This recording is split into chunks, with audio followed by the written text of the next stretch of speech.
Montage. À droite Ermanno Olmi, à gauche Pierre Ricci. AFP. Deux figures du 7e disparaissent à quelques heures de l'ouverture du Festival de Cannes.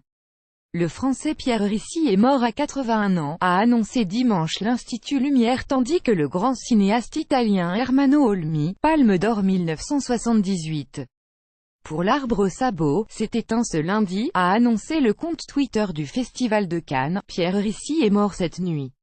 Son épouse Young. Il me demande de vous le faire savoir et, en pensant à elle, c'est avec une infinie tristesse que j'écris ce message. Pierre était un grand être humain et un cinéphile absolu.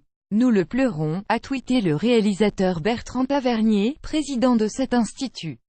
Un intime de Clint Eastwood. Bertrand Tavernier, Pierre Ricci est mort cette nuit. Son épouse Young me demande de vous le faire savoir et, en pensant à elle, c'est avec une infinie tristesse que j'écris ce message. Pierre était un grand être humain et un cinéphile absolu.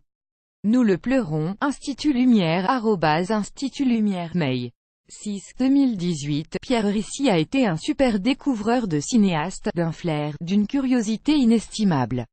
Quand il aidait quelqu'un, il le prenait sous son aile et l'aidait à déployer son art. Il a aimé et soutenu le Festival de Cannes, j'en témoigne ici avec émotion et tristesse, a réagi Gilles Jacob, ancien délégué général du plus prestigieux festival de cinéma.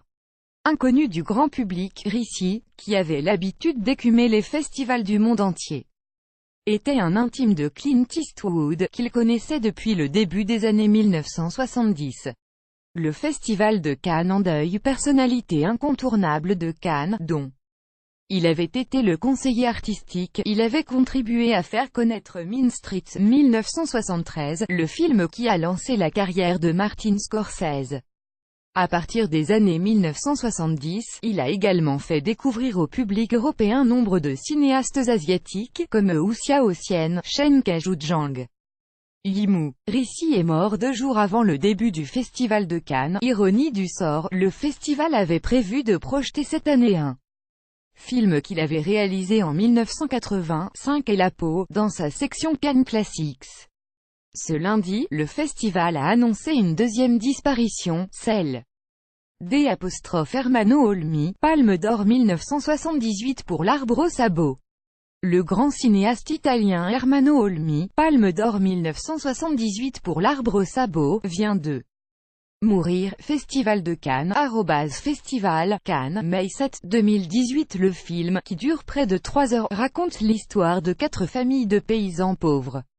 À la fin du 19e siècle, après une absence liée à son état de santé, il est revenu à la réalisation dans les années 1980. En 2005, il a co-réalisé Ticket avec Ken Loach et Abbas Kiarostami, plus grand que Ali Rossi, l'homme qui tua Don Quichotte, au Festival de Cannes. Ce qu'il faut savoir avant la décision des juges.